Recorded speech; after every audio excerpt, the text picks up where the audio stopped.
হ্যাঁ না কেবল। তো আজকে হচ্ছে মামা তোমার বাংলা দ্বিতীয় পত্রটা পড়ামু। প্রথম পত্রটা হচ্ছে তুমি বই থেকে পড়ে ফেলবে, ঠিক আছে?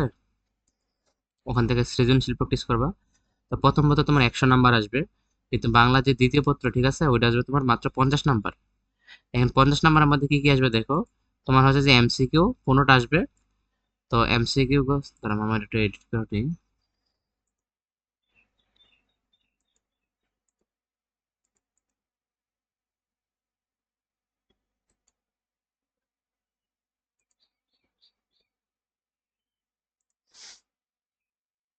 আচ্ছা, তো এখন দেখো তোমার বাংলা আসবে 15টা এমসিকিউ 15 নাম্বার। তো এরপর একটা আসবে,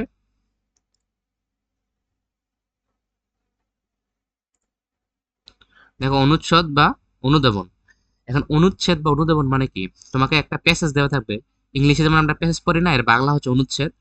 তো এটা একটা এরকম একটা বাংলাতে একটা লাইন লেখা দেওয়া থাকবে। ওখান থেকে হচ্ছে গিয়ে তোমাকে যেই রিডিংটা দেওয়া আছে ওখান থেকে তোমাকে কিছু জিনিস বুঝতে হবে, বুঝে ওইটা লিখতে হবে। প্রত্যেকটা 5টা কোশ্চেন থাকবে, প্রত্যেকটা 1 নাম্বার। তো এখানে হচ্ছে 5টা 5 নাম্বার আর কি, ঠিক আছে? তো মোট এটা হচ্ছে তোমার দুইটা দেওয়া থাকবে। এর মধ্যে যে কোনো একটা আনসার করতে হবে আর কি। এরপর হচ্ছে গিয়ে তোমার আসবে পত্র দরখাস্ত। তো দুইটা থেকে একটা আনসার করতে হবে, তার মানে একটা পত্র থাকবে এবং একটা দরখাস্ত থাকবে আর কি। তো এটা যে কোনো একটা আনসার করতে হবে, ছোট করে লিখলে হবে। এটা হচ্ছে 5 নাম্বার। এরপরে দেখা গেছে ভাব সম্প্রসারণ। ভাব সম্প্রসারণ মানে হচ্ছে একটা কথা থাকবে যেটা হচ্ছে কি তোমাকে বিস্তারিত ওইটা দ্বারা কি বোঝায় সেটা বুঝাতে হবে। যেমন আমি যদি তোমাকে বলি পরিশ্রম সৌভাগ্যের প্রসূতি সৌরভ, এটা দ্বারা কি বোঝায়? পরিশ্রম সৌভাগ্যের প্রসূতি সৌরভ মানে হচ্ছে যে যত বেশি পরিশ্রম করবে সে তত বেশি সফল হবে। অর্থাৎ পরিশ্রম ছাড়া কেউ সফল হয় না। এটা হচ্ছে মূল কথাটা, এটাকেই যত বিস্তারিতভাবে বড় করে লেখা যায়। তো এটা মোটামুটি দুইটা থাকবে। এর মধ্যে একটা আনসার করতে হবে, একটা হচ্ছে তোমার 5 নাম্বার, ঠিক আছে? এরপর হচ্ছে তোমার থাকবে সারাংশ বা সারমর্ম, অর্থাৎ একটা বড় একটা কথা থাকবে, এটার মূল ভাব যেটা, এটা দ্বারা কি বোঝায় সেটা তোমাকে লিখতে হবে ছোট করে 2-3 লাইনের মধ্যে লিখতে হবে। এখানে তোমার দুইটা থাকবে, একটা লিখতে হবে এবং এটা হচ্ছে 5 নাম্বার। এরপর ধরো ইংলিশে যেমন কম্পোজিশন আছে, বাংলা তোমার এটা হচ্ছে রচনা। তো রচনা মোটামুটি 3টা থাকবে, অনেকগুলোই থাকবে, 3টা থাকবে, একটা রাখতে হবে। রচনা অনেক বড় করে লিখতে হবে। রচনাতে নাম্বার বেশি, এই দেখো 15। এই টোটাল হচ্ছে তোমার 50, ঠিক আছে? এখন দেখো এমসিকিউর সিলেবাসটা তোমার কি। এমসিকিউ সিলেবাসটা হচ্ছে তোমার এই যে এটা। এখানে ভাষা ও বাংলা ভাষা এগুলো থাকবে। তারপর হচ্ছে তোমার এখানে ধ্বনিতত্ত্ব আছে, রূপতত্ত্ব আছে। ধ্বনিতত্ত্বের মধ্যে সন্ধি পড়ে, সন্ধি আমরা পড়ছিলাম। তবে আমরা তোমার পপি গাইড থেকে পড়েছিলাম, তো পপি গাইডটা দেখে অনেক বিস্তারিত, যেহেতু এমসিকিউ মাত্র 15টা আসবে। তো পপি গাইডটা তোমাকে পড়াবো না। তো তোমার মেন বইটা পড়বো। মেন বইয়ের এমসিকিউ গুলো ভালো করে পারলে তুমি ওখান থেকে 10-12টা পারবা, তো বাকি 2-3টা না পারলেও কিছু নাই, ঠিক আছে? তো মেন বইটা যেটুকু পড়ামো ওইটা পড়ানোর পরে দেখবো তোমার লেকচার যে বাংলা দ্বিতীয় পত্রটা আছে ওখানে প্রতি পৃষ্ঠা থেকে অনেকগুলো এমসিকিউ প্র্যাকটিস করার জন্য দেওয়া আছে। ওখান থেকে এমসিকিউ গুলো প্র্যাকটিস করলেই হবে, ঠিক আছে? তো এখানে যেহেতু মাত্র 15 নাম্বার, এটা মামা পড়ামো। তোমার রচনা অংশ যেটা ওইটা আগে পড়াই ফেলবো। এরপর আসবে বানান, বাগধারা, বাগধারা বানান, এরপর হচ্ছে বিরাম চিহ্ন, এরপর হচ্ছে তোমার অভিধান। এগুলো মামা পড়ালে বুঝবা কোনটা কি কয়। এখন তাহলে সিলেবাস দেখো, তোমার তো জানো তুমি অনুচ্ছেদ আসবে, পত্র দরখাস্ত, ভাব সম্ভাষণ, সারাংশ সারমর্ম বা রচনা আসবে। এগুলো তোমার সিলেবাস থেকে আসবে, যার জন্য মানে তোমার প্যারাশান হওয়ার কিছু নাই।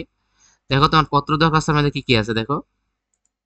এই যে পরীক্ষার ফলাফলের সংবাদ জানিয়ে বাবার কাছে একখানা পত্র লিখতে বলছে। অর্থাৎ ধরো তুমি পরীক্ষাতে ভালো রেজাল্ট করছো, এখন তোমার আব্বাকে এটা জানাতে যাচ্ছ, কিভাবে জানাবা সেটার জন্য একটা পত্র। এরপর আছে দেখো একটা ঐতিহাসিক বা দর্শনীয় স্থান, ধরো কুমিল্লার ময়নামতি বা ঢাকার কোনো একটা জাদুঘর, বা ধরো কোনো একটা দর্শনীয় স্থান তুমি ঘুরতে গেছো, এখানে ঘুরে তোমার কতটুকু ভালো লাগছে এটা তুমি তোমার বন্ধুরা জানাইবা। এটা হলো একটা চিঠি। এই মোট গেল তোমার 2টা চিঠি, বুঝতে পারছো? তো এরপর হচ্ছে কি তোমার দরখাস্ত, যেমন বড় বোনের বিয়ে উপলক্ষে অগ্রিম ছুটি চেয়ে শিক্ষকের নিকট একটা দরখাস্ত লিখতে বলছে। মানে ধরো তোমার বড় বোন আছে, তার এখন বিয়ে, এই জন্য তোমার ছুটি লাগবে, তুমি তোমার স্কুলের শিক্ষকের কাছে একটা অ্যাপ্লিকেশন বা দরখাস্ত লিখবা। এরপর একটা কি আছে দেখো, বিনা বেতনে অধ্যয়নের জন্য প্রধান শিক্ষকের কাছে পত্র বা দরখাস্ত। অর্থাৎ ধরো তোমার আর্থিক সচ্ছলতা ভালো না, তো সেক্ষেত্রে তোমার এখানে ফ্রিতে পড়ানো লাগবে। তো এই জন্য হচ্ছে টিউশন ফি জন্য মৌকুফ করা হয়। এটা হচ্ছে তুমি তোমার প্রধান শিক্ষকের কাছে একটা দরখাস্ত লিখবা। এই হচ্ছে পত্রগুলো আর কি, ঠিক আছে? এই হচ্ছে তোমার পত্রগুলা। তো মামা পত্রগুলো তোমার আগে পড়াই ফেলি, তাহলে দেখো। পত্র আমরা মেইন বই থেকে পড়বো।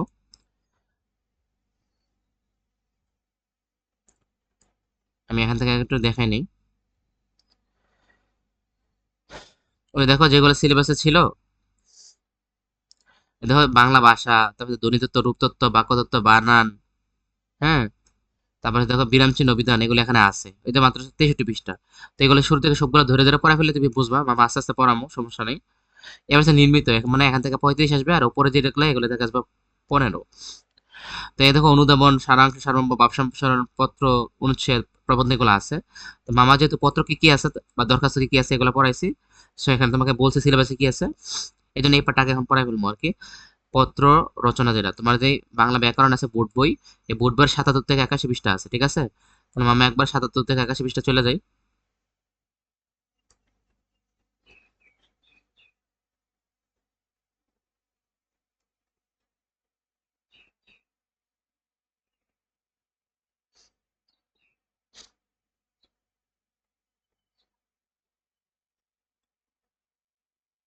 এটা হচ্ছে 77 পৃষ্ঠা। কারণ দেখো এখানে 78 পৃষ্ঠা লেখা আছে, ঠিক আছে নেই? তাহলে এর আগেরটা হচ্ছে 77 পৃষ্ঠা। এই যে পত্র দরখাস্ত। তো পত্র দরখাস্ত নর্মালি দুই টাইপের হয়, একটা হচ্ছে ব্যক্তিগত পত্র, আর হচ্ছে আবেদন পত্র। ব্যক্তিগত পত্র হচ্ছে প্রিয়জনের কাছে লিখতে হয়, ধরো তোমার ভাই বোন, বাবা মায়ের, বন্ধু, এরকমের কাছে, এবং এটা যে কোনো ভাবে লেখা যাবে। কিন্তু আবেদন পত্র বা দরখাস্ত যেটা, এটা হচ্ছে টিচারের কাছে যখন লিখবা খুব সুন্দরভাবে লিখতে হবে আর কি। সো ব্যক্তিগত যে পত্রটা, এটা লেখা আছে দেখো, বাবা মা, ভাই বোন, বন্ধু বান্ধব সবাইকে ব্যক্তিগত পত্র লেখা যায় আর কি, ঠিক আছে? আর আবেদন হচ্ছে তোমার বিদ্যালয়ের জন্য বা বিশেষ কোনো প্রয়োজনে সরকারের বিভিন্ন অফিস, আদালত, বিভিন্ন সংস্থা, এগুলার কাছে যখন লেখা হয় সেগুলো হচ্ছে আবেদন পত্র বা দরখাস্ত বা অ্যাপ্লিকেশন। এখন ব্যক্তিগত পত্র কিভাবে লিখবা তুমি, এখানে একটা নিয়মটা দিয়েছে। এগুলো মুখস্থ করা লাগবে না, জাস্ট বোঝার জন্য। দেখো বলছে এই পত্রের বাইরে একটা অংশ থাকে। দেখো পত্রের বাইরে একটা অংশ থাকে যেটাকে বলা হয় শিরোনাম। ধরো তুমি একটা পত্র লিখছো, লেখার পরে একটা খামের মধ্যে ঢুকানো হয়নি, এই খামটাকে বলা হচ্ছে শিরোনাম। উপরে কি কি লেখা থাকে দেখো, নর্মালি তার নাম, ঠিকানা, জেলা, ডাকঘর, এগুলো লেখা থাকে। লেখলে কি লাভ হয়, তাহলে দেখা যাচ্ছে যে পোস্ট অফিস থেকে দিয়ে আসবে, যে পোস্টম্যান দিয়ে আসবে, সে দেখা যাচ্ছে নির্দিষ্ট ঠিকানায় সেটা সুন্দরভাবে পৌঁছে দিয়ে আসতে পারবে। এজন্য উপরে চিঠির উপরে একটা সিল দিয়ে এগুলো লেখা থাকে, যেন সে চিনতে পারে মানে এটা কোথায় পৌঁছাতে হবে আর কি, ঠিক আছে? তো যে বাইরের যে খামটা সেটাকে বলা হচ্ছে শিরোনাম। আর কাছে ভিতর অংশ বা গর্ভপথ, পত্রগর্ভ। ভিতর অংশ মানে কি বোঝায়? ভিতর অংশ মানে হচ্ছে কি তোমার ওই যে তুমি যেটা লিখতেছো আর কি, এটা হচ্ছে ভিতরের অংশ, ঠিক আছে? তো এখানে বলছে দেখো শিরোনামে কি কি থাকে। তো শিরোনামে হচ্ছে তোমার পত্রের যে খাম, পোস্ট কার্ডে প্রেরকে, প্রেরক, প্রেরক মানে কি, যিনি চিঠি লেখেন সে হচ্ছে প্রেরক। আর প্রাপক, প্রাপক মানে কি, যে পাবে, মানে যার কাছে চিঠি লেখা হয়েছে আর কি। তো প্রেরক মানে যে চিঠিটা পাঠাচ্ছে, যে লিখছে। আর প্রাপক মানে হচ্ছে যার উদ্দেশ্যে চিঠিটা লেখা হয়েছে বা যে চিঠিটা পাবে। তো সেখানে তার নাম ঠিকানা এগুলো থাকবে, অর্থাৎ প্রেরক প্রাপক দুজনের নাম ঠিকানা থাকবে। একে বলা হচ্ছে শিরোনাম। কারণ আমার কাছে একজন একটা পত্র এসে জমা দিয়েছে, আমি কিন্তু এটা রাখবো না, কারণ কেডা পাঠাইছে আমি এটা কিন্তু যাচাই করে দেখবো, তাই না? তাই এই জন্য প্রেরক প্রাপকের নাম ঠিকানা সবই থাকতে হবে। সেগুলো হচ্ছে গিয়ে তোমার শিরোনামের মধ্যে থাকবে। তাহলে এর মধ্যে দেখো তোমার প্রেরক যে যে পাঠাচ্ছে তারটা থাকবে ডান দিকে, অর্থাৎ এই যে দেখো ডান দিকে, এই যে প্রেরক যে পাঠাচ্ছে সে থাকবে ডান দিকে। না সরি, এই দেখো পোস্ট কার্ডের বা খামের বাম দিকে থাকে প্রেরকের নাম। সরি, তাহলে আমি একটু চেঞ্জ করে ফেলি। এই দেখো বাম দিকে থাকে প্রেরকের নাম, ডান দিকে থাকে প্রাপকের নাম। তাহলে এখান থেকে তুমি কি পাইলা, এই দেখো প্রেরক যে পাঠাচ্ছে তারটা আগে থাকবে, আর যে প্রাপক তারটা পরে থাকে আর কি, ঠিক আছে? এটা হচ্ছে উপরের দিকে কিরকম থাকে আর কি সেটা। তো এটা এখানে দেখাইছে আর কি। আর এরপর হচ্ছে তোমার গর্ভপত্র। তো গর্ভপত্র মানে হচ্ছে প্রথমেই পত্রের উপরের দিকে ডান দিকে প্রেরকের ঠিকানা লিখতে হবে। তারপর হচ্ছে কি দেখো পত্রের বাম দিকে প্রাপকের একটি সম্ভাষণ থাকে, যেমন কিছু কিছু সম্বোধন করে দিয়ে থাকে, যেমন গুরুজনদের উদ্দেশ্যে যদি হয় তাহলে শ্রদ্ধেয় বাবা বা শ্রদ্ধেয় মা এরকম থাকে। অথবা লেখা হয় ধরো শ্রদ্ধা বাজ নিয়ে আসো, এগুলো লিখতে হয়। তাহলে শ্রদ্ধেয় লিখলে হয়, কারণ বাকি বানানটা কঠিন। তাহলে তুমি এটা লিখবা, ঠিক আছে?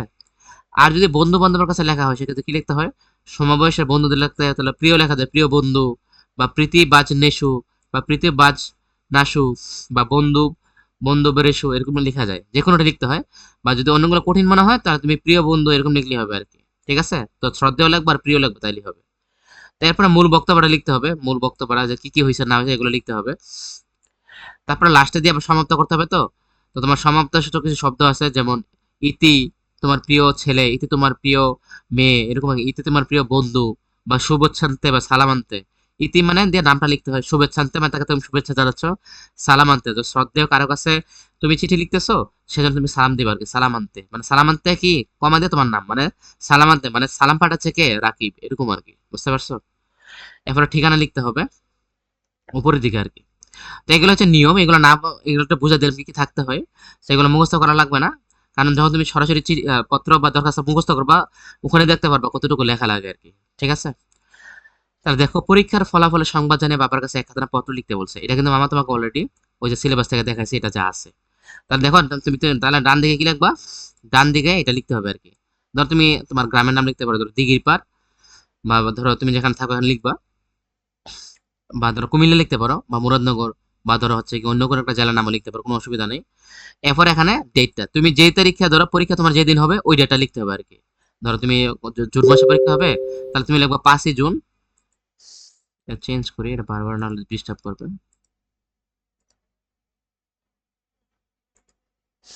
আচ্ছা, দেখো, এখন এটা হচ্ছে কি তুমি যে তারিখ পরীক্ষা ওইটা লিখবা। তো তুমি জুন মাসে 5-এর পরীক্ষা দিবা, তাহলে লিখবা 5ই জুন 2026, এটা লিখতে হবে আর কি এই পাশে। আর যেহেতু তোমার কাছে পরীক্ষার ফলাফল জানিয়ে বাবার কাছে লিখতে, এই জন্য তুমি এই পাশে দেখো যে বাম পাশে এখানে লিখতে হবে শ্রদ্ধেয় বাবা। এরপর তুমি জাস্ট করে নর্মাল কিছু কথাবার্তা লিখবা প্রথম লাইনে, যেটা যেমন সালাম নিন, হ্যাঁ, আশা করি ভালো আছেন, গতকাল আপনার চিঠি পেলাম। মানে এটা দ্বারা চিঠি কেন লিখতেছো, মানে এটা বোঝাইতেছে তোমার কাছে ফোন নাই, হ্যাঁ, তুমি সরাসরি চিঠির মাধ্যমে লিখবা। তাহলে চিঠিতে যদি লিখবা, তাহলে আগেও তার কাছ থেকে একটা চিঠি পাইছো, হ্যাঁ, পাওয়ার পরে তাকে তুমি একটা রিপ্লাই দিবা, হ্যাঁ, ওইটাই এখানে লেখা আছে আর কি। তো তুমি এখানে যেমন আছে মুখস্থ করে নেবা, সালাম নিন, বা একটু রিডিং করলে বুঝবা। এবার বানাই লিখতে পারবো যে সালাম নিন, আশা করি ভালো আছেন, গতকাল আপনার চিঠি পেলাম, আপনার আসতে দেরি হবে জেনে মনটা বেশ খারাপ হলো। অর্থাৎ এই যে ধরো তুমি তোমার আব্বাকে আগে আসতে বলছিলে, সে আসবে না, এই জন্য তোমার একটু মন খারাপ গেল। এবার আজ আমার বার্ষিক পরীক্ষার ফল প্রকাশিত হয়েছে, যেহেতু বলছে পরীক্ষার ফলাফলের সংবাদ জানিয়ে, এই জন্য তোমাকে এটা লিখতে হবে আর কি। এখন অথবা এখানে জানুয়ারি মাস দিতে পারো। আচ্ছা, যদি বলো পরীক্ষার ফলাফল, তাহলে তুমি জানুয়ারি মাসে দিও। কেন জানুয়ারি মাস দিবা? কারণ পরীক্ষার ফল তো নর্মালি জানুয়ারি মাসেই কি করে প্রকাশ করে, ডিসেম্বর পরীক্ষা হয়, জানুয়ারি মাসে ফল দেয়, তাই না? এই জন্য জানুয়ারি মাস দিতে পারো, 1 জানুয়ারি দিতে পারো। তো আজ আমার বার্ষিক পরীক্ষার ফল প্রকাশিত হয়েছে। সরি, এটা একটু বড় করি তাহলে বুঝতে পারবো। আচ্ছা, আমার ফল জেনে আশা করি আপনি খুশি হবেন। সে বলছে আমি যে রেজাল্ট করছি এটা যদি জানেন তাহলে আপনি খুশি হবেন। এবারও আমি আমার জায়গাটি ধরে রাখতে পেরেছি। অর্থাৎ আমি যে ভালো স্টুডেন্ট, আমি যে রোল যে 1 2 3 হওয়া লাগবে বা A+ পাইতে হবে সেটা আমি করতে পারছি, এই জন্য এটা লেখছে যে এবারও আমি আমার জায়গাটি ধরে রাখতে পারছি। পরীক্ষায় সকল বিষয়ে আমি A+ পেয়ে উত্তীর্ণ হয়েছি। 100 থেকে 80 পেলে A+। তুমি জানাইতেছো যে তোমার বুকে যে আমি পরীক্ষায় সকল বিষয়ে A+ পেয়ে উত্তীর্ণ হয়েছি। এখন লাগতেছে কি, দোয়া করবেন মানুষের মতো মানুষ হয়ে আমি যেন আপনার এবং সমাজের মুখ উজ্জ্বল করতে পারি। তাহলে কি সুন্দর কথা, পড়লেই বুঝবা। ঠিক আছে নি? এরপর দেখো, লাস্টে কিছু কথা আছে, এগুলো সরাসরি লিখে দিবা, শেষ। তাহলে দেখো, এটা হচ্ছে সালাম নিন, কেমন আছেন, আপনার চিঠি পেয়েছি, এগুলো প্রথম লাইনে হবে, মূল কথাটা মাঝখানে হবে। এরপর লাস্টের অংশ শেষ কি করবে দেখো, আপনাকে অনেকদিন দেখিনি, আপনাকে খুব দেখতে ইচ্ছা করছে। খেয়াল করবা, যেহেতু তুমি তোমার বাবাকে লিখতেছো, তোমার ভাই বোন কেমন আছে বা তোমার আম্মা কেমন আছে বা আত্মীয় স্বজন কেমন আছে এগুলো লেখা যাবে না। যাকে লিখতেছো তাকে নিয়ে পত্র লিখতে হবে, ঠিক আছে? যেমন আপনাকে অনেকদিন দেখিনি, আপনাকে খুব দেখতে ইচ্ছা করছে, ছুটি নিয়ে একদিনের জন্য হলেও আমাদের সঙ্গে দেখা করবেন, আমরা আপনার আগমনের অপেক্ষায় রইলাম। কি সুন্দর কথাবার্তা, জাস্ট বলতেছো যে আমার মন ভালো নেই, আপনি আসলে খুশি হবে, ভালো লাগবে, আপনি আইসেন, শেষ। এরপর লাস্টে এটা লিখবা, বাড়ির সবাই ভালো আছেন, আপনি শরীরের যত্ন নেবেন। অর্থাৎ বাড়ির সবাই ভালো আছেন, এটা দ্বারা বোঝাচ্ছে তুমি তোমার ফ্যামিলির সাথে আসো, ভাই বোন বা মার সাথে আসো, কিন্তু তোমার আব্বা অন্য জায়গায় চাকরি করে, এই জন্য তুমি বলতেছো যে বাড়ির সবাই তো ভালোই আছে, সুতরাং আপনি চিন্তা করেন না, আপনি আপনার শরীরের যত্ন নেন, ভালো থাকেন, শেষ। এটা দিয়ে ধরো তুমি তোমার কি করলা, পত্রটা শেষ করে দিলা। এখন যেহেতু তোমার প্রিয় বাবা কে লিখছে এটা তো জানা থাকা লাগবে, এই জন্য তুমি এই পাশে ডান পাশে তুমি তোমার নাম লিখবা, যেমন ইতি। ওই যে দেখো আমি উপরে বলছিলাম কি লিখতে হবে, এই যে দেখো লাস্টে দিয়ে এই যে ধরো এখানে ইতি শুভেচ্ছা এগুলো লিখতে হয়। তুমি লেখলা ইতি আপনার স্নেহের, ধরো তুমি লিখবা রাকিবুল হাসান, এইরকম লেখলা আর কি। এইটা হচ্ছে এই জিনিসটা লেখা লাগবে। এই জিনিসটা কি, এই জিনিসটা যে বলছিলাম না, ওই যে উপরের অংশ যেটা খামের, চিঠিটা তো এই খামটার ভিতরে ঢুকবে, খামটা দেখতে কেমন হবে এটা লিখতে হবে।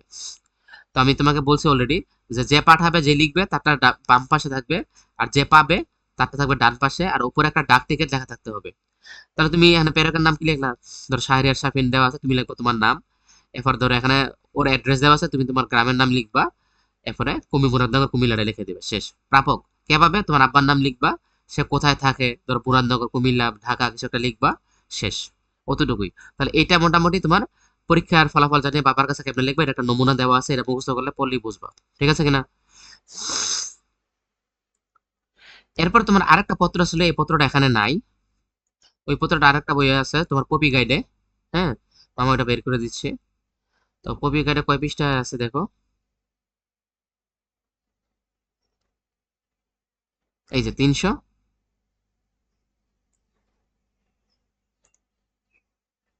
দেখো তোমার পপি যে আছে বাংলা ব্যাকরণ, যে লেখা দেখো বাংলা ব্যাকরণ নির্মিত পপি গাইড যেটা, এটা 323 পৃষ্ঠা আরেকটা পত্র আছে। তো এই যে দেখো, এটা হচ্ছে ওই পত্র, দর্শনীয় স্থানের বর্ণনা দিয়ে বন্ধুর কাছে চিঠি, মানে হচ্ছে তুমি ঐতিহাসিক সুন্দর কোনো একটা জায়গা ঘুরতে গেছো, ওইটার জন্য তুমি তোমার বন্ধুর কাছে এখন একটা চিঠি লিখবা, ঠিক আছে। এটা একটু বড় করে যেন তোমার দেখতে সুবিধা হয়। আচ্ছা, তাহলে আমরা অলরেডি বলছি কি কি লিখতে হবে, যে এই পাশে তুমি তারিখ লিখবা, কত তারিখে লিখতেছো এবং তোমার অ্যাড্রেসটা এখানে লিখতে হবে। আর এখানে তুমি তোমার বন্ধু প্রিয় হায়দারকে এখানে মেনশন করতেছো। এখন তোমার বন্ধু অন্য কেউ হলে তাকে লিখবা। এখন এখন ধরো হচ্ছে গিয়ে, বিরক্ত করে এত নোটিফিকেশন আসতেছে।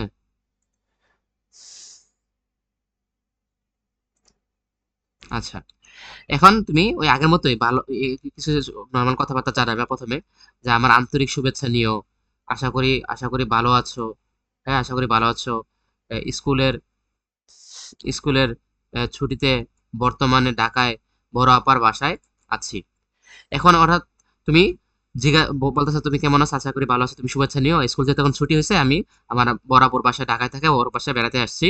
এখান থেকে সে আমাকে একটা চিড়িয়াখানায় ঘুরতে নিয়ে গেছে, মিরপুর অথবা ধরো লালবাগ কেল্লা ঘুরতে নিয়ে গেছে, অথবা অন্য যে কোনো জায়গায় আমাকে ঘুরতে নিয়ে গেছে, এটা তুমি জানাইবে আর কি। তো দেখো কি কি লাগছে, যে এখান থেকে ঐতিহাসিক দর্শনীয় স্থান লালবাগ কেল্লা কাছেই। তো লালবাগ কেল্লা কি কাছেই। তো লালবাগ কেল্লা কোনটা তোমাকে যদি দেখাই,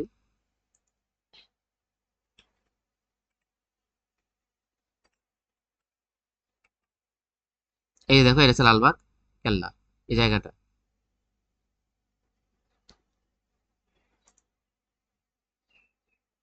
এই দেখো, এই পুরো জায়গাটা হচ্ছে কি লালবাগ কেল্লা। অর্থাৎ তুমি তোমার বন্ধুকে বুঝাইতে চাইলা যে দেখো এই শূন্য জায়গাটা আমি ঘুরতে আসছি আর কি, দেখো এখানে কি কি জিনিস আছে, এগুলা ওই বর্ণনার মধ্যে দিতে হবে, ঠিক আছে। আচ্ছা, তুমি তোমার বন্ধুর এখন জানালা কি, যে আমি লালবাগ কেল্লায় আসছি। আচ্ছা, তো এবার কি লিখলা, বড় আপার সঙ্গে গতকাল কেল্লা দেখতে গিয়েছিলাম, যা যা দেখলাম তা আজ তোমাকে জানাচ্ছি।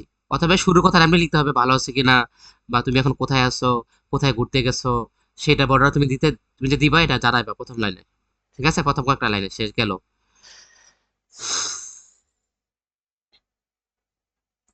এরপরে কি আছে দেখো, মুঘল স্থাপত্যের এক অনুপম নিদর্শন এই লালবাগ দুর্গ।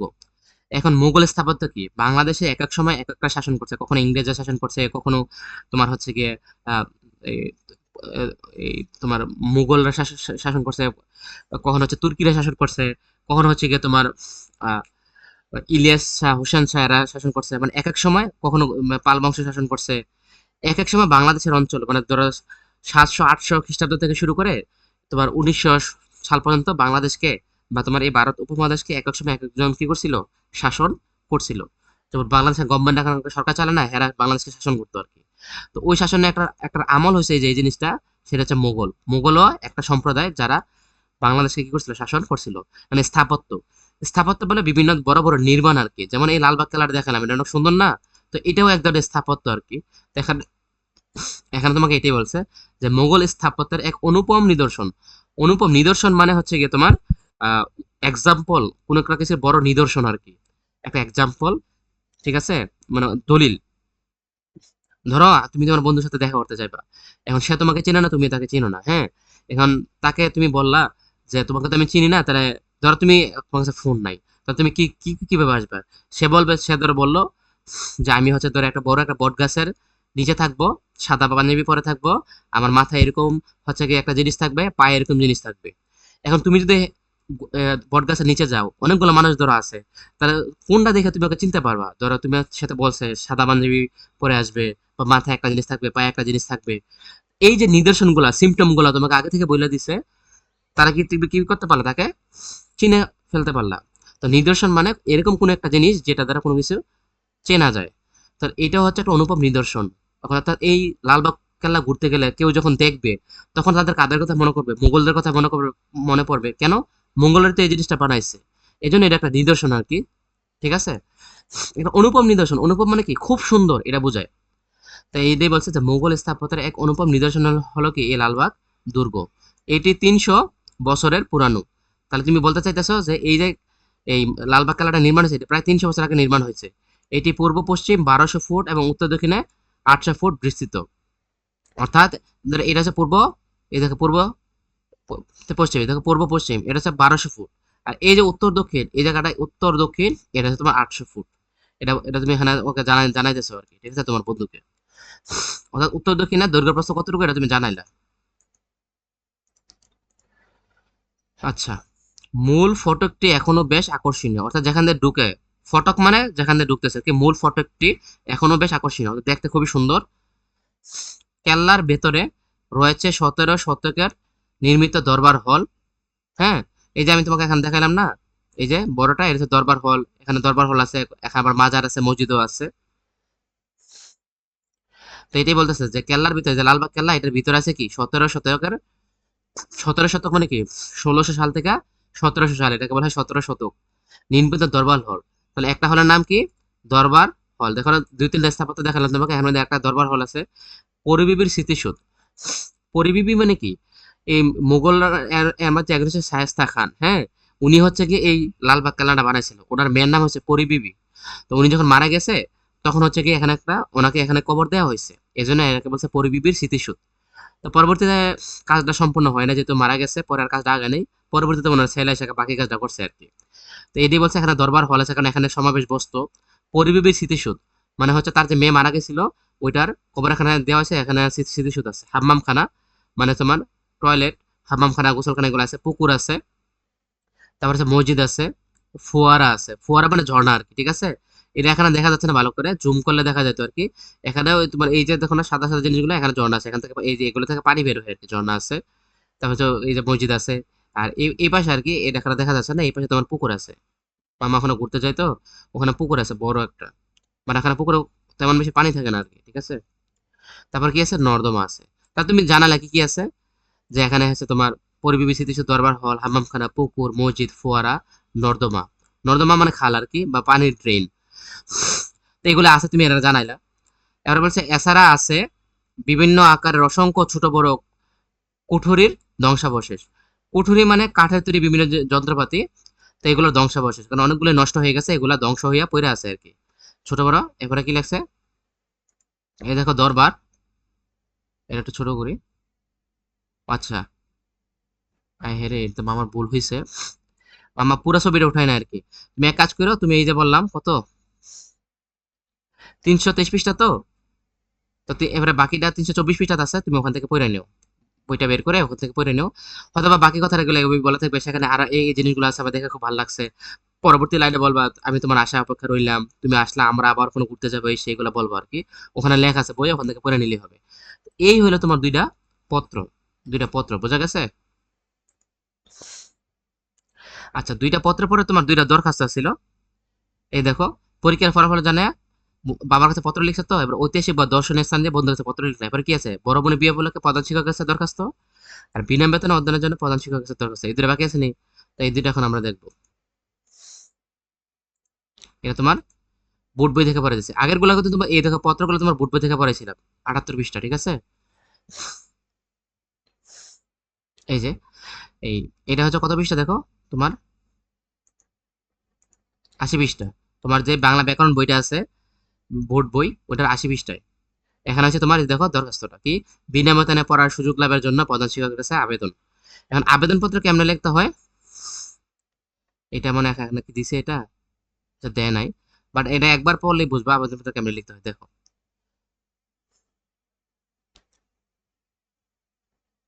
এই যে প্রথমেই তারিখটা লিখবা। প্রথমে এখানে তারিখ লিখবা, যে যেই তারিখে তোমার পরীক্ষা হবে ওই তারিখে লিখবা, ঠিক আছে। অথবা তোমার যে ওই তারিখে লিখলেই হবে আর কি, অথবা জানুয়ারি মাসে লিখতে পারো, সমস্যা নেই। নর্মালি যেই তারিখে পরীক্ষা হয় ওই তারিখে লিখলে হয়। আচ্ছা, তারিখটা দিলা, দেওয়ার পরে এখানে তোমাকে এই জিনিসগুলো লিখতে হবে সব সময়। প্রধান শিক্ষক, তুমি তোমার স্কুলের নাম লিখবা বিষ্ণুপুর উচ্চ বিদ্যালয়, ঠিক আছে।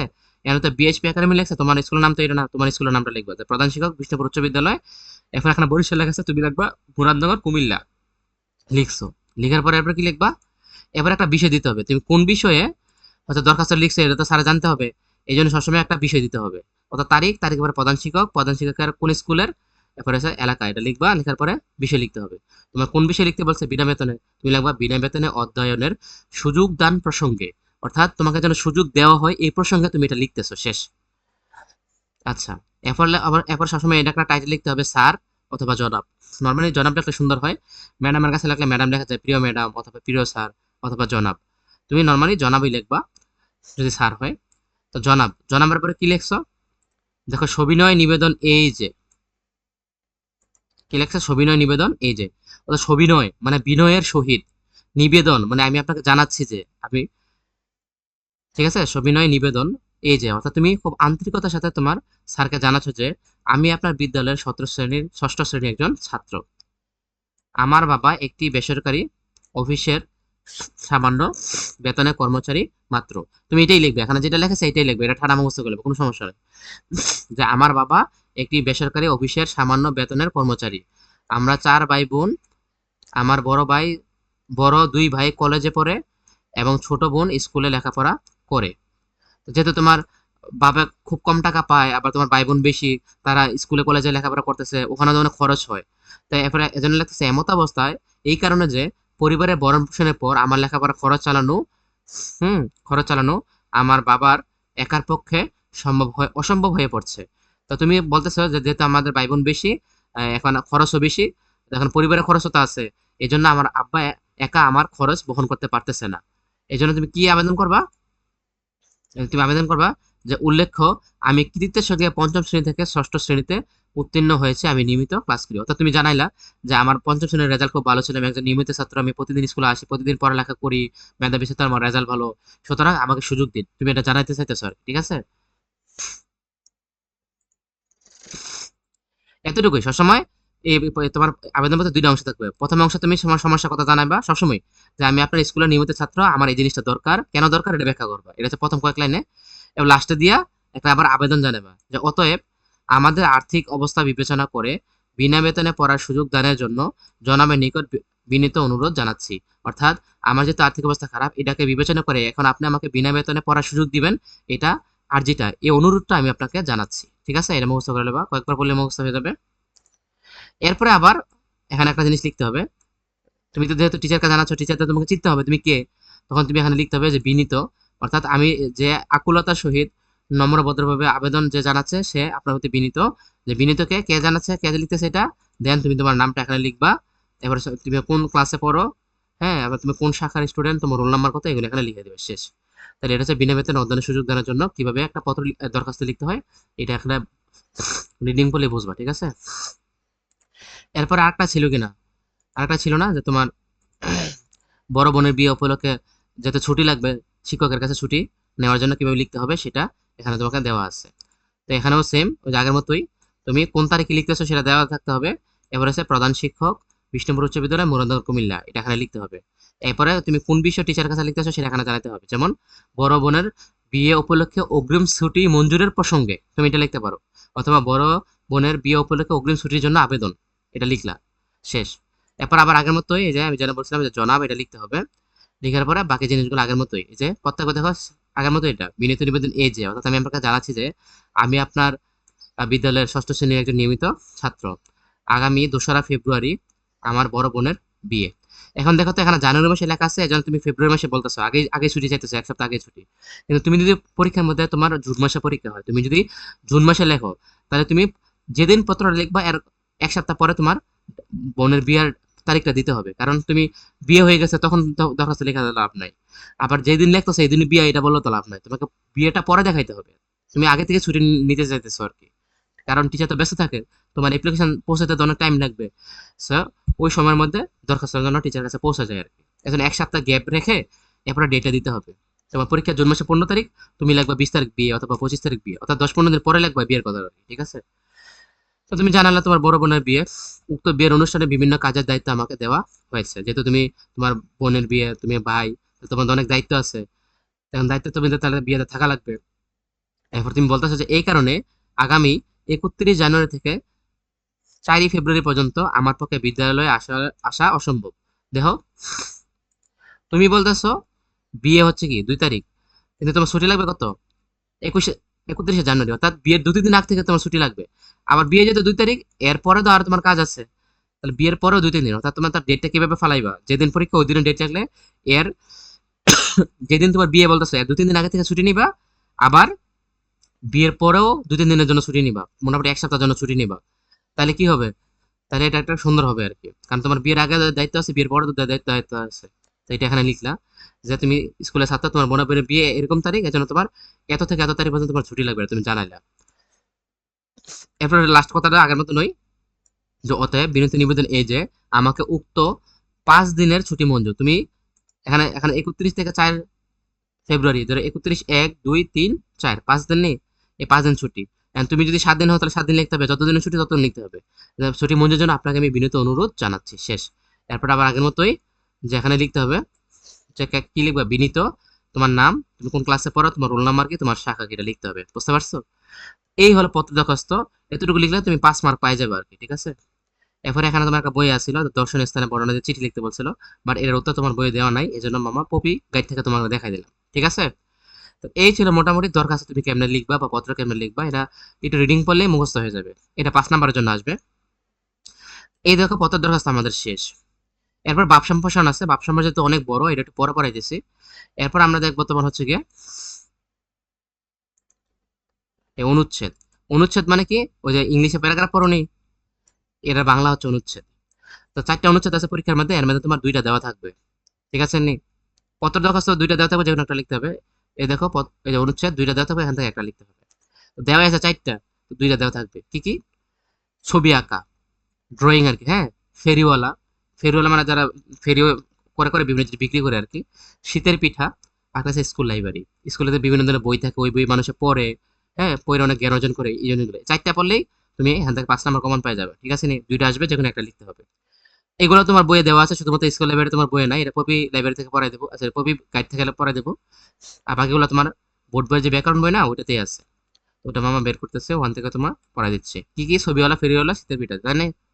তাহলে দেখো, এটা তোমার বোর্ড বই। তাহলে এখন দেখো, এই দেখো অনুচ্ছেদ রচনা, অনুচ্ছেদ রচনা নেই, কত নাম্বার পৃষ্ঠা? এই দেখো এখানে 83, এই দেখো 83, তার মানে এর আগের পৃষ্ঠা কত হবে, এটা হবে 82, ঠিক আছে? 82-এর মধ্যে অনুচ্ছেদ আছে। এমন কিছু সাধারণ গাইডলাইন আছে যে অনুচ্ছেদটি খুব বড় করা যাবে না, অল্প কথা লিখতে হবে আর কি, প্যারাগ্রাফ যেহেতু। আর এর মধ্যে কোনো গ্যাপ দেওয়া যাবে না কিন্তু, অর্থাৎ একটা অংশের মাঝে 2 লাইন লেখছে, আবার অনেক গ্যাপ দিয়ে, আবার 2 লাইন লেখছে, অনেক গ্যাপ দিয়ে আবার 2 লাইন লেখছে, এমন করা যাবে না। অর্থাৎ পুরো প্যাসেজটা একসাথে লিখে ফেলতে হবে, অর্থাৎ প্রত্যেকটা লাইন এর সাথে কোনো গ্যাপ থাকবে না, পুরোটা একসাথে লিখতে হবে, ঠিক আছে? ধরো পরীক্ষার মধ্যে ছবি আঁকা আসছে এবং এটা তুমি ধরো পারো, এটা তুমি লিখবা। তাহলে কেমনে লিখবা, এটা এখানে দেওয়া আছে, রিডিং পড়লেই বুঝবা। এখানে যেটা আছে এটা কয়েকবার রিডিং পড়বা, মুখস্থ হয়ে যাবে। কি কি দিয়েছে দেখো, মানুষ ভাবতে ভালোবাসে।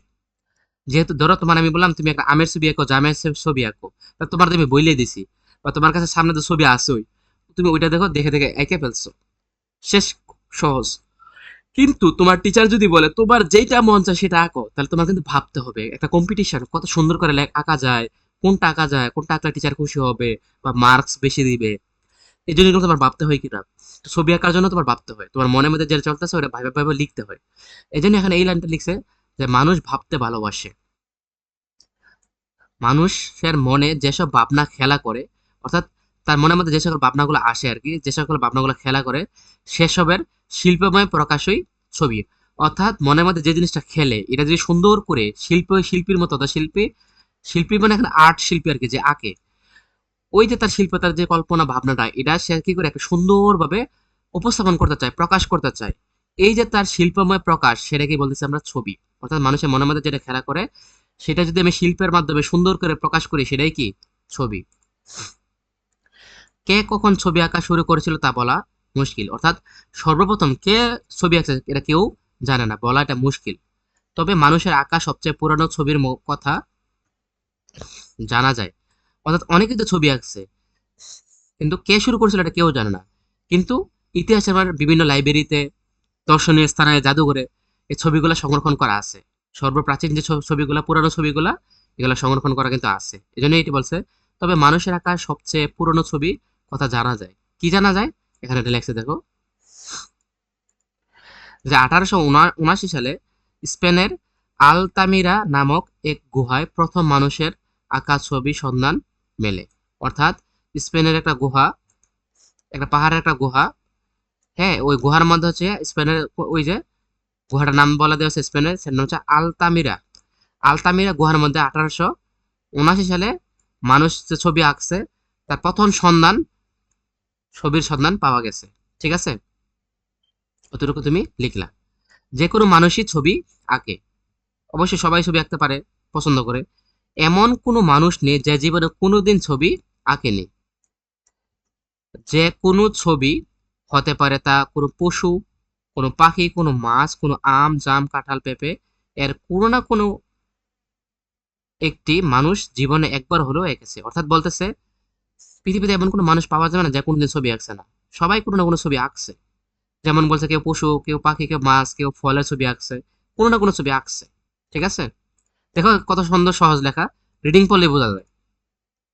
আঁকতে আঁকতে অনেকের ছবি আঁকাটাই নেশা হয়ে যায়। অর্থাৎ যখন আঁকে, অনেকে দেখবো সুন্দর করে আঁকে, তখন ভালো লাগে, অনেকে তাকে সাপোর্ট দেয়, আরে তুমি তো অনেক সুন্দর লেখা, তুমি লিখতে থাকো, তখন সে একটা উৎসাহ পায়, তখন সে ছবি আঁকাটা তার প্রতি একটা নেশা হয়ে যায়, সে ছবি আঁকা ছাড়া থাকতে পারে না। এটাই বলছে যে আঁকতে আঁকতে অনেকের ছবি আঁকাটা একটা নেশা হয়ে যায়, এবং জীবনে ছবি আঁকা ছাড়া তার আর কোনো কিছুই ভাবতে পারে না, তার আর কোনো কিছু ভালো লাগে না, তার একটাই কাজ ছবি আঁকা। ঠিক আছে, তো এটাই এখানে লিখছে, ছবি আঁকা নিয়ে তাদের স্বপ্ন। অর্থাৎ সে স্বপ্ন দেখে যে সে সবসময় ছবি আঁকা যাবে, এবং একসময় এটাই তাদের পেশা হয়ে যায়। তারা নিজেদের প্রতিভার বিকাশ, সেটা প্রকাশ ঘটায় ছবি আঁকার মধ্য দিয়ে। প্রতিভা মানে কি? প্রত্যেকের মধ্যে একটা সৃজনশীলতা আছে, প্রত্যেকের মনের ভাবনা আলাদা। যে যত বেশি সৃজনশীল, যার যত বেশি প্রতিভা, যার যত বেশি মেধা, সে তত সুন্দর করে ছবিটা আঁকতে পারে আর কি। এবং এই ছবি আঁকার মধ্যে তার প্রতিভাটা প্রকাশ পায়। পৃথিবীতে অনেক বিখ্যাত হয়েছেন শুধুমাত্র ছবি এঁকে। পাবলো পিকাসো থেকে শুরু করে অনেকে আছে যারা ছবি আঁকে। ঠিক আছে, অনেক সুন্দর সুন্দর ছবি আঁকতে পারে, এরকম অনেক মানুষ আছে যারা বিখ্যাত হয়ে গেছে। তো এটাই লিখবা যে মানুষ ভাবতে ভালোবাসে, সে ভেবে ভেবে সুন্দর করে শিল্পীর মাধ্যমে একটা ছবি আঁকে। ছবি কখন আঁকা শুরু হয়েছিল কেউ জানে না, কিন্তু সবাই ছবি আঁকতে পছন্দ করে। স্পেনের একটা গুহার মধ্যে সর্বপ্রথম মানুষ একটা ছবি পাওয়া গেছিল। যে কোনো মানুষ ছবি আঁকতে চায়, আম, জাম, কাঁঠাল, লিচু, কলা, পেঁপে, পশু, পাখি, মাছ, সবকিছু তারা আঁকতে চায়। আঁকতে আঁকতে এত ভালোবাসে, একটা সময় তাদের নেশা হয়ে যায়, এবং তারা ছবিটাকে তাদেরকে পেশা বানায় ফেলে। এর মাধ্যমে তারা নিজেদের মেধা, প্রতিভার বিকাশ ঘটায়, এরপর তারা বিখ্যাত হয়ে যায়। তো এই জিনিসটাই এতটুকু লিখে দিবা ছবি আঁকা যদি আসে। এরপর ধরো ছবি আঁকা আসলো, ধরো আসছে ফেরিওয়ালা। তো ফেরিওয়ালা যে আসলে তুমি কি লিখবা?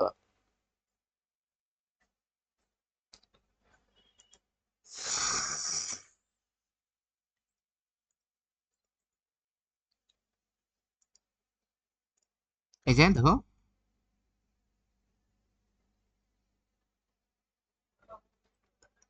ফেরিওয়ালা এই যে সহজ, দেখো, রাস্তায় রাস্তায় হেঁটে নানা ধরনের সামগ্রী বিক্রি করে বা ফেরি করে যে জীবিকা নির্বাহ করে, সেই ফেরিওয়ালা। অর্থাৎ দেখো, একজন ফেরিওয়ালার কাছে তো অনেক কিছু পাওয়া যায়, অনেক কসমেটিক্স, অনেক কিছুই পাওয়া যায়। তো এটাই বলছে যে রাস্তা রাস্তায় হেঁটে যে বিভিন্ন ধরনের সামগ্রী, হ্যাঁ, বিভিন্ন ধরনের যে সামগ্রী মানে জিনিসপাতি আর কি বিক্রি করে, অথবা ফেরি করে, মানে ফেরি করে মানে ঘুরে ঘুরে বেড়ায় আর কি।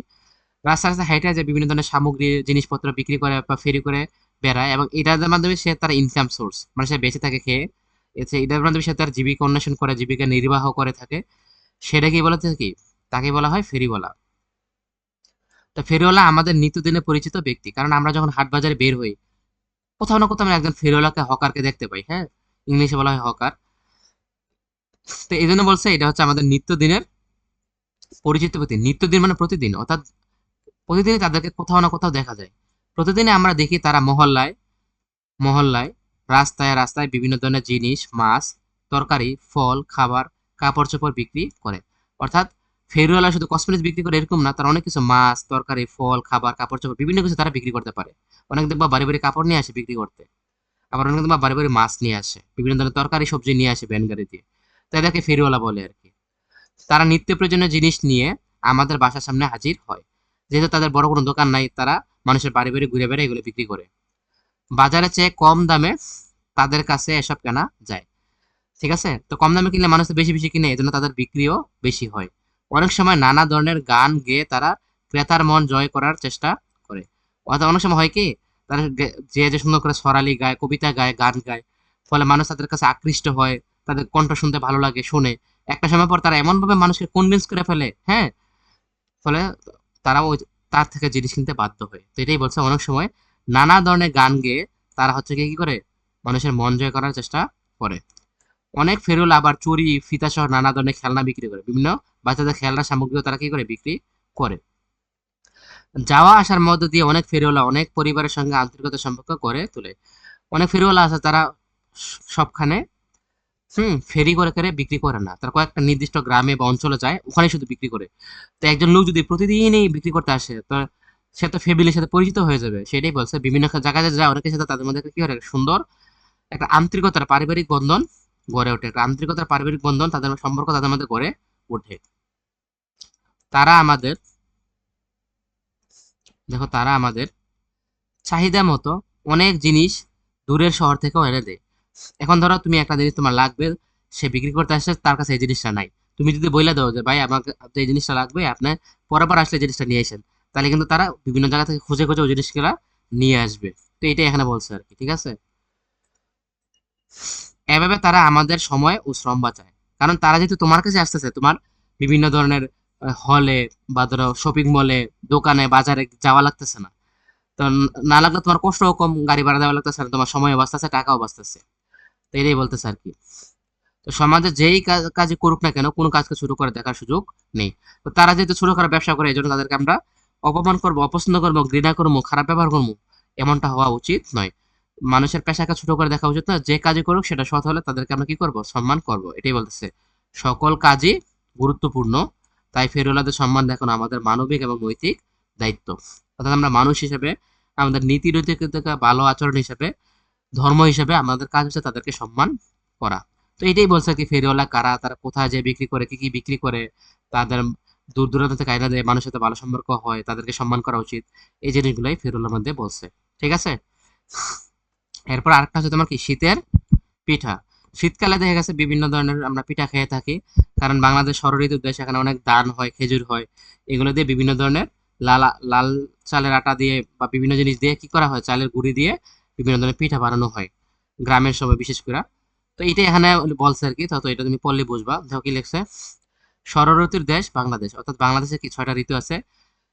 তোমার হচ্ছে কি, গ্রীষ্মকাল, বর্ষাকাল, শরৎকাল, হেমন্তকাল, শীতকাল, বসন্তকাল, তাই না? প্রতি 2 মাস নিয়ে একটা কাল, একটা ঋতু, এবং করে 6 মাসে 12, 6 মাসে 2টা, 4 মাস 6 দোকানে 12, তার মানে 12 মাসে 6টা ঋতু হয় আর কি। তো বাংলাদেশ হচ্ছে ষড় ঋতুর দেশ, মানে 6টা ঋতু আছে এখানে। শীতকাল তাদের মধ্যে অন্যতম, অর্থাৎ এদের মধ্যে শীতকাল হচ্ছে একটি। শীতকালে নতুন ধান ওঠে।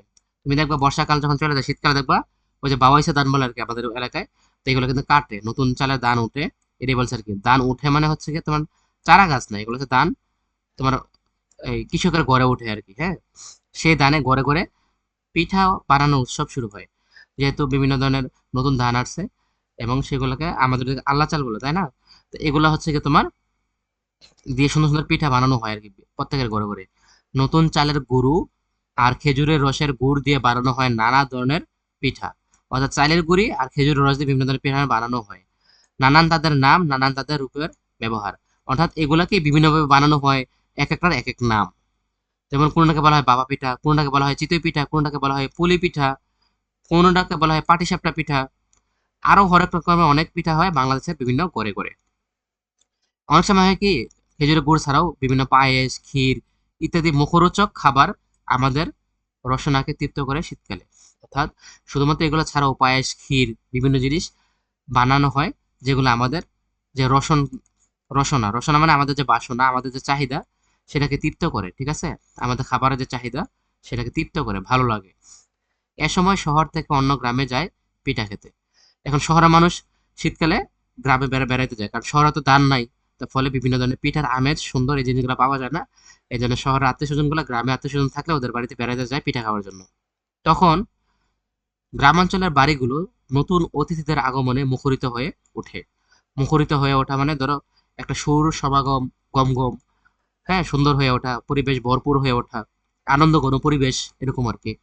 অর্থাৎ এই যে আত্মীয় স্বজন তোমার শহর থেকে গ্রামে আসছে, তখন এই অতিথিদের পেয়ে বাড়িগুলো খুবই আনন্দ মুখরিত হয়ে ওঠে আর কি।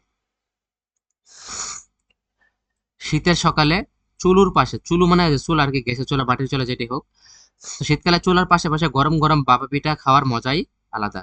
যেই খায় ভাপা পিঠা তার অনেক ভালো লাগে। গ্রামের মতো শহরে শীতের পিঠা সেরকম তৈরি হয় না। যদিও শহরের রাস্তাঘাটে কিছু পিঠা বিক্রি হয়, তবে গ্রামের মতো এত না আর কি। তবে শহরের রাস্তাঘাটে শীতল ভাপা ও চিতই পিঠা বানিয়ে বিক্রি করা হয়, যেটা বললাম অলরেডি। শহরে কিছু কিছু রাস্তাঘাটে পাওয়া যায়, মানুষ ওখান থেকে যতটুকু পারে ওইটাই খায়, কিন্তু গ্রামের মতো তো পাওয়া যায় না আর কি, ঠিক আছে। এছাড়া অনেক বড় বড় হোটেলে পিঠা উৎসবও হয়। তো দেখা যাচ্ছে হোটেলে সুন্দর সুন্দর ডেকোরেশন করে পিঠা উৎসব করে, সবাই গম গম করে ওখানে খাইতে যায়, মজা করে উৎসব করে। শীতের পিঠা বাঙালির সংস্কৃতির অন্যতম উপাদান। তো সামাজিক বিজ্ঞানে বই বলছে সংস্কৃতি মানে ইতিহাসের একটা অংশ, অর্থাৎ মানুষের যে জীবন যাপনের যে অংশ, সে বেঁচে থাকার জন্য যতগুলো অনুষ্ঠান, যতগুলো সংস্কৃতি, যত ধরনের কাজ করে সবগুলা মিলিয়ে হচ্ছে তার সংস্কৃতি আর কি, ঠিক আছে। তো শীতের পিঠা বাংলাদেশের এক ধরনের সংস্কৃতি। প্রত্যেক বছর শীতের এগুলো খেয়ে থাকে আর কি। তো বাংলাদেশের ষড়ঋতু দেশ। শীতকালে পিঠা শুরু হয়, বিভিন্ন ধরনের পিঠা বানানো হয়, মানুষ খায়, আত্মীয় স্বজন বেড়াতে আসে, শহরেও হয়, বিভিন্ন হোটেলে হয়। এগুলোই লিখবা আর কি, ঠিক আছে, পড়লেই বুঝবা। এই গেল তোমার এখানে 3টা অনুচ্ছেদ মানে প্যারাগ্রাফ। আরেকটা বাকি আছে, বাট আরেকটা এখানে নাই। ওইটা আছে ওই যে স্কুল লাইব্রেরি, যেটা এটা আছে তোমার পপি বইয়ে। তো ওটা ওখান থেকে মামা দেখা দিচ্ছে।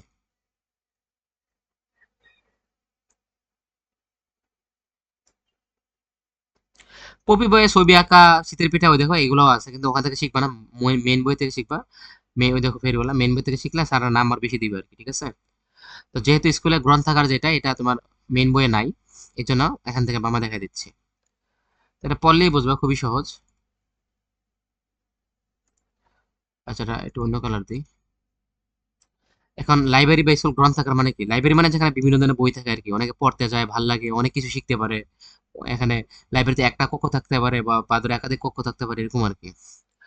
তো স্কুলের যে কক্ষে শিক্ষার্থীদের পাঠ্য বইয়ের পাশাপাশি বিভিন্ন সহশিক্ষার বই সংরক্ষিত থাকে, তাকে স্কুল এর গ্রন্থাগার বা লাইব্রেরি বলে। অর্থাৎ এখানে শুধুমাত্র স্কুলের বই না, এর পাশাপাশি বিভিন্ন সহশিক্ষা। সহশিক্ষা মানে স্কুলে যা শিখায় তা তো শিখাই, এগুলো বাইরে অন্য কিছু যদি শিখতে চায়, আরো আরো শিখতে চায়, সেগুলো বলে সহশিক্ষা। বিভিন্ন ধরনের বই সংরক্ষিত থাকে, হ্যাঁ, এটাকে বলবো আমরা কি, লাইব্রেরি। এটি শিক্ষার্থীদের জ্ঞানের তৃষ্ণাকে তৃপ্ত করতে সহায়তা করে। অর্থাৎ শিক্ষকরা মানে স্কুলের ছাত্ররা, শিক্ষার্থীরা শুধুমাত্র বাংলা শিখবে, বিজ্ঞান শিখবে, হ্যাঁ, অঙ্ক শিখবে, ইংরেজি শিখবে, এরকমই না। এখানে আরো অনেক গল্প, উপন্যাস, বিভিন্ন ধরনের বই, হ্যাঁ, আছে যেগুলো শেখার মতো, ইতিহাস, ঐতিহ্য। তো এগুলোই হচ্ছে গিয়ে শেখার জন্য তার যে একটা জ্ঞানের যে তৃষ্ণা, সে যে বেশি শিখতে চায়, এই তৃষ্ণাটাকে সে পরিতৃপ্ত করে, ঠিক আছে, এই লাইব্রেরিতে। কারণ লাইব্রেরিতে বিভিন্ন বই পাওয়া যায়, সে পড়ে ভাল লাগে আর কি, অনেক কিছু জানতে পারে, শিখতে পারে। তো স্কুল গ্রন্থাগার একটি স্কুলের অবিচ্ছেদ্য অংশ। অবিচ্ছেদ্য মানে কি, মানে এখান থেকে আলাদা করা যায় না। লাইব্রেরি নর্মালি স্কুলের কাছাকাছি থাকে, স্কুলের ভিতরেই থাকে, তাই না? এটাই বলতেছে, যেখানে শিক্ষা প্রতিষ্ঠান আছে সেখানে একটা লাইব্রেরি আছে, তার মানে এটা একটা অবিচ্ছেদ্য অংশ, এটাকে আলাদা করা যায় না। যেমন আমরা আমাদের হাত পাকে কি ছাড়া মানুষ কোনো মানুষ কল্পনা করতে পারি? কারণ মানুষ কল্পনা করলে মানে আমরা ধরে নিই তার হাত আছে, পা আছে, তার মানে এই হাত পা হচ্ছে মানুষের দেহের অবিচ্ছেদ্য অংশ, এটা ছাড়া কোনো কিছু কল্পনা করা যায় না, এরকম আর কি। তো আমাদের স্কুলে একটি সমৃদ্ধ গ্রন্থাগার রয়েছে। অর্থাৎ তুমি যে লিখতেছো, তুমি বলবা আমাদের স্কুলে একটা কি আছে, সমৃদ্ধ গ্রন্থাগার রয়েছে। সমৃদ্ধ মানে কি, অনেক ধরনের বই আছে, শুধুমাত্র এক ধরনের বই আছে এরকম না। এটা দেখতে সুন্দর, অনেক বই আছে, ডেকোরেশন ভালো, হ্যাঁ, টেবিল সুন্দর, এখানে সমৃদ্ধ। এবার অনেক বিভিন্ন জাতের বই আছে, এটাকে বলছে সমৃদ্ধ, ঠিক আছে। গরিব গ্রন্থাগার না, অনেক ভালো আর কি, এটাকে বলছে সমৃদ্ধ। এটি একটি পৃথক ভবনে অবস্থিত, অর্থাৎ লাইব্রেরিটা স্কুলের ভিতরে হইলেও এটার জন্য পুরোটা আলাদা একটা ভবনই আছে, এত সুন্দর বড় লাইব্রেরি। এতে 3টি বড় বড় কক্ষ আছে, অর্থাৎ এতে রুম আছে 3টা বড় বড়, তুমি এটা লিখবা। 2টি কক্ষ হলো পাঠ কক্ষ, অর্থাৎ যেখানে বসে বসে ছেলেরা মেয়েরা পাঠ করে, সেটা হচ্ছে পাঠ কক্ষ। আর আরেকটা হচ্ছে যেখানে বইগুলো রাখে, 3টা কক্ষের মধ্যে, ঠিক আছে। ছেলে মেয়েরা আলাদা আলাদা কক্ষে রয়েছে, অর্থাৎ 3টা তো, একটার মধ্যে বই, একটার মধ্যে ছেলেরা পড়ে, একটার মধ্যে মেয়েরা পড়ে, এই জন্য বলছে ছেলে মেয়েদের জন্য আলাদা আলাদা কক্ষ রয়েছে। এরপর তুমি কি বলতেছো যে আমাদের গ্রন্থাগারে প্রায় 5,000 বই আছে, তুমি বলবা আমাদের গ্রন্থাগারে প্রায় 5,000 বই আছে, তার মানে কি এটা অনেক সমৃদ্ধ, অনেক উন্নত, ঠিক আছে নি। সেগুলো আমাদের বিভিন্ন বিষয়ে সহায়ক বইয়ের অন্তর্ভুক্ত। অর্থাৎ এই বই থেকে আমরা অনেক কিছু জানতে পারি, বিভিন্ন বিষয়ের বই। যেমন এখানে শুধুমাত্র ইতিহাস আছে এরকম না, আবার সংস্কৃতির উপরে কি আছে, বই আছে, দুর্লভ বই। দুর্লভ বই মানে অনেক সুন্দর বই, কিন্তু যেগুলো সহজে পাওয়া যায় না, অনেক ভালো সৃষ্টি, এই জন্য হচ্ছে কি এগুলো সব জায়গায় পাওয়া যায় না।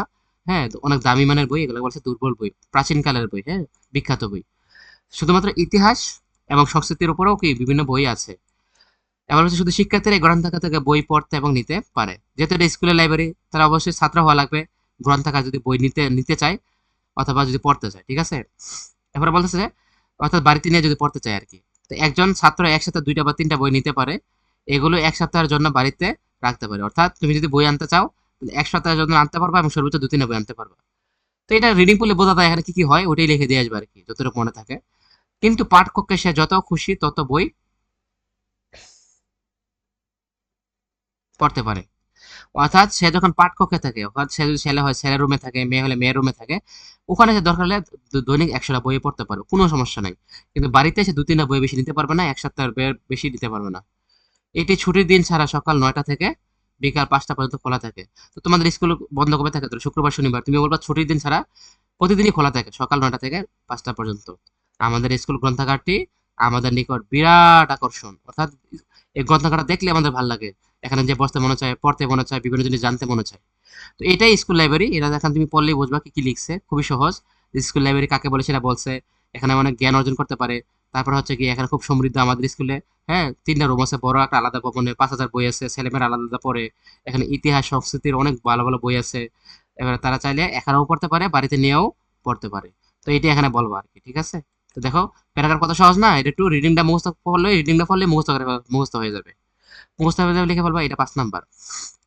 তো এই গেল তোমার, এই যে দেখো আমরা এই পার্টটা পড়ে ফেলছি, যে পত্র দরখাস্ত পড়লাম। এবার হচ্ছে তোমার আহ, অনুচ্ছেদ অনুচ্ছেদ কি যেন? অনুচ্ছেদ রচনা যেটা, ওইটাও পড়ছি আর কি, ঠিক আছে। অনু- অনুচ্ছেদ আর কি, আচ্ছা।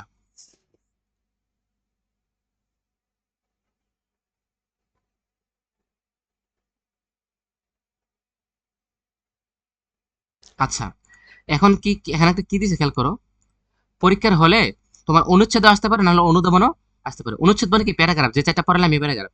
আর অনুধাবন কি মানে কি? এটা তোমার কমন পড়বে না, তুমি জানো না এটা কি আসবে, যে কোনো একটা জিনিস আসবে, ওখান থেকে ছোট ছোট 5টা প্রশ্ন করবে। এটাই হচ্ছে অনুধাবন। এখন আমাদের কাজ হচ্ছে অনুধাবন পাঠটা পড়বো। এই দেখো, অনুধাবন শ্রেণী উপযোগী, অর্থাৎ 7 এর জন্য যেটা দরকার ওইটা একটা দেওয়া থাকবে, 6 এর জন্য যেটা দরকার এরকম দেওয়া থাকবে, শ্রেণী উপযোগী।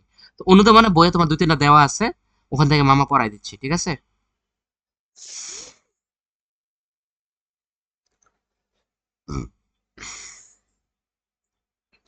এই যে তোমার মেন ব্যাকরণ যে বইটা, ওখান থেকে মামা অনুচ্ছেদটা বের করে পড়াই দিচ্ছি।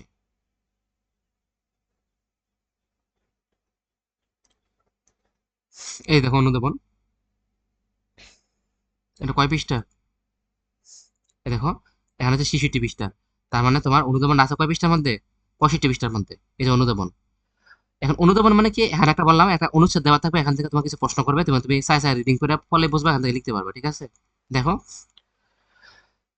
এই দেখো, এটাকে প্রথমে রিডিংটা পড়ে নিবা।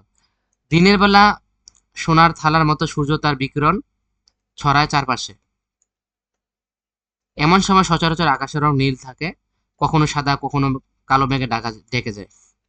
ভোরে বা সন্ধ্যায় আকাশের কোনো কোনো অংশে নামের রঙের বন্যা।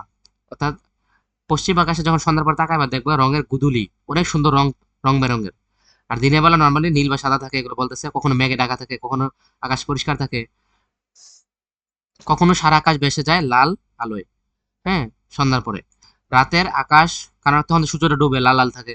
রাতের আকাশ সচরাচর কালো হয়, কিন্তু কালো চাঁদোয়ার গায়ে জ্বলতে থাকে রূপলি চাঁদ, অসংখ্য ঝকঝকে তারা এবং গ্রহ।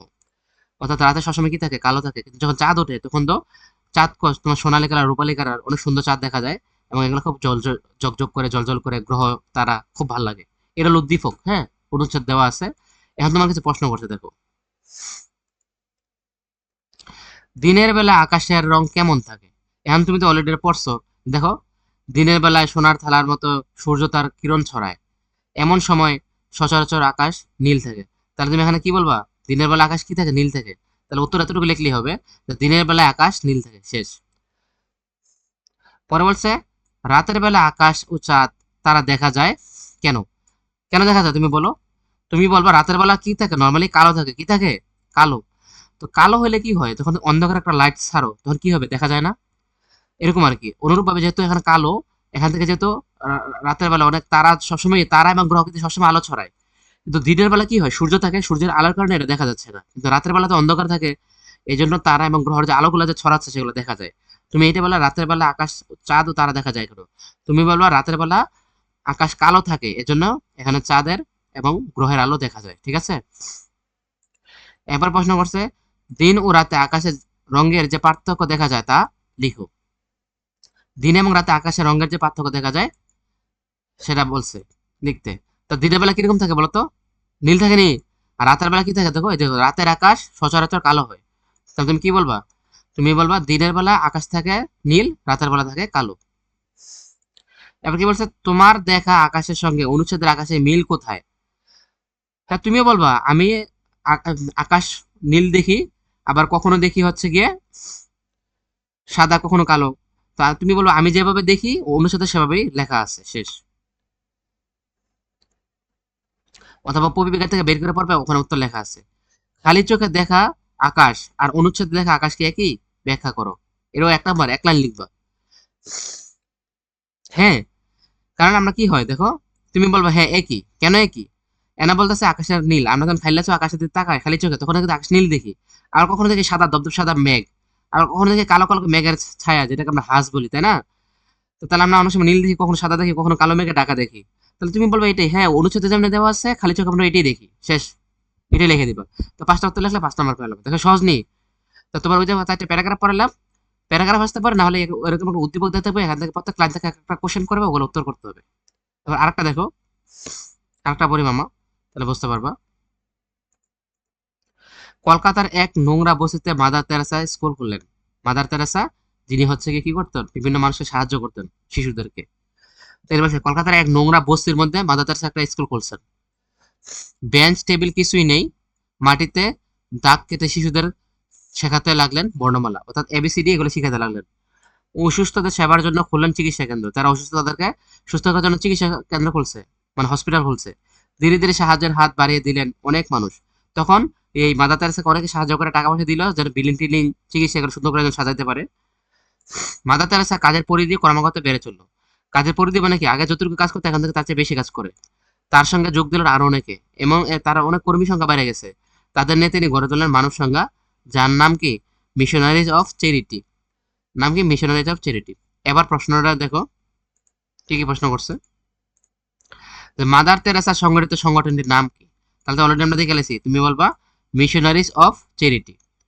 পরের প্রশ্ন কি করছে দেখো, মাদার তেরেসাকে কেন মানুষ সাহায্যের হাত বাড়িয়ে দিল? তুমি বলবা যে মানুষের উপকার করার জন্য তিনি কি করছেন, চিকিৎসা কেন্দ্র খুলছেন এবং তাদেরকে বর্ণমালা শিখাচ্ছেন, এই জন্য তারা সাহায্যের হাত বাড়িয়ে দিল। মাদার তেরেসা কিভাবে মানব সেবায় এগিয়ে আসলেন?